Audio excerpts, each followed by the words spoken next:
हरियाणा कांग्रेस में आजकल काफी गहमा-गहमी है, खासकर अगले प्रदेश अध्यक्ष को लेकर। हाँ जी। जो जानकारी मिल रही है, पार्टी पिछले लगभग 10 साल से वहां संगठन खड़ा करने में मतलब जूझ रही है। बिल्कुल।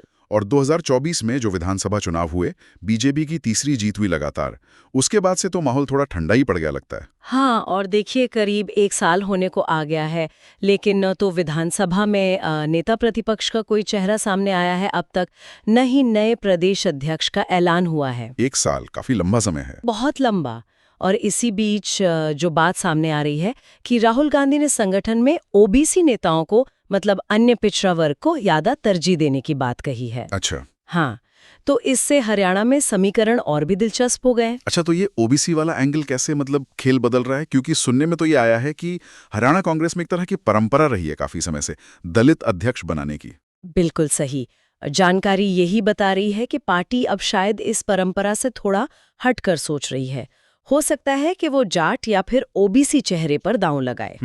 और इसकी एक बड़ी वजह ये भी मानी जा रही है, देखिए, कि पूर्व मुख्यमंत्री भूपेंद्र हुड्डा साहब, उनके नेता प्रतिपक्ष बनने के आसार काफी ज्यादा है। हाँ, ये बात तो चल रही है। तो शायद पार्टी फिर अध्यक्ष पद पर एक संतुलन साधना चाहेगी, है ना?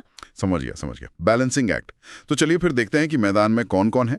अगर मान लीजिए जाट अध्यक्ष बनता है तो किन नामों पर चर्चा है? देखिए, अगर जाट चेहरे की बात करें तो 2 नाम हैं जो सबसे ज्यादा सुनाई दे रहे हैं। एक तो है पार्टी के राष्ट्रीय महासचिव रणदीप सुरजेवाला जी। और दूसरे हैं रोहतक से सांसद दीपेंद्र हुड्डा।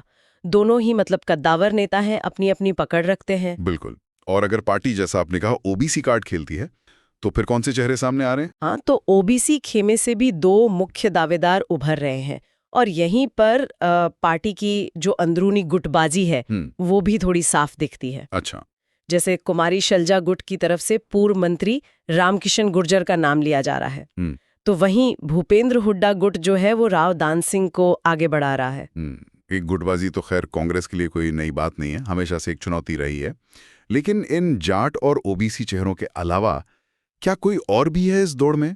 कुछ और भी सुनने में आ रहा है? हाँ, और यहीं पर कहानी में एक, आप कह सकते हैं, दिलचस्प मोड़ आता है। बताइए। चर्चा एक ऐसे नाम की भी हो रही है जो शायद कई लोगों को चौंका दे, राज बब्बर। अरे वाह! राज बब्बर, ये नाम तो वाकई अप्रत्याशित है। मतलब हरियाणा की राजनीति के संदर्भ में तो खासकर क्या खास बात दिख रही है इनके नाम में?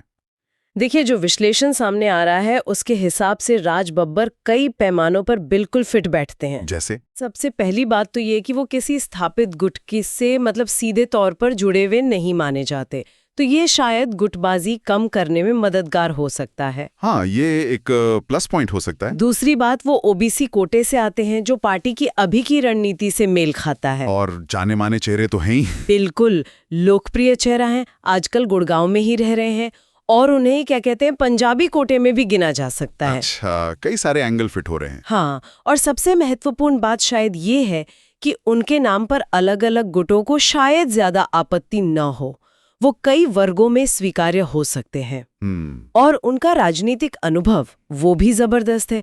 3 बार लोकसभा सांसद, 2 बार राज्यसभा सांसद और उत्तर प्रदेश जैसे बड़े राज्य में कांग्रेस के अध्यक्ष भी रह चुके हैं। हाँ, ये बात तो है।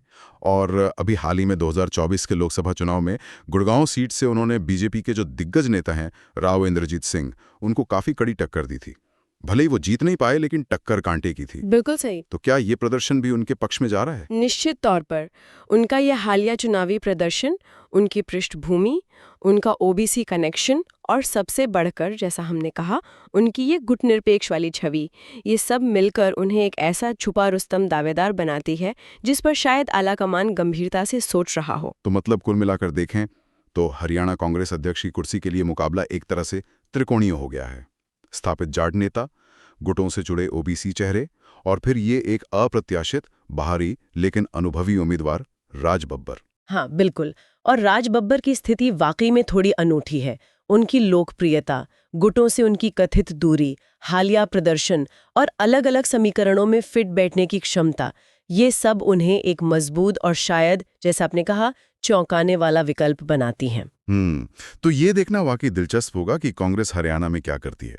स्थापित गुटों के बीच संतुलन साधने की कोशिश करती है या फिर राज बब्बर जैसे चेहरे पर दांव लगाकर एक नई शुरुआत करने का इरादा रखती है। और यहाँ एक बड़ा सवाल सोचने के लिए ये भी है ना कि हरियाणा कांग्रेस जिस तरह की गुटबाजी और संगठनिक चुनौतियों से जूझ रही है, क्या राज बब्बर जैसा चेहरा, जिन्हें कुछ लोग शायद बाहरी भी माने, वो वास्तव में पार्टी को एकजुट करके फिर से खड़ा कर पाएगा? सही बात है। या फिर उन्हें भी अंदरूनी खींचतान का सामना करना पड़ेगा?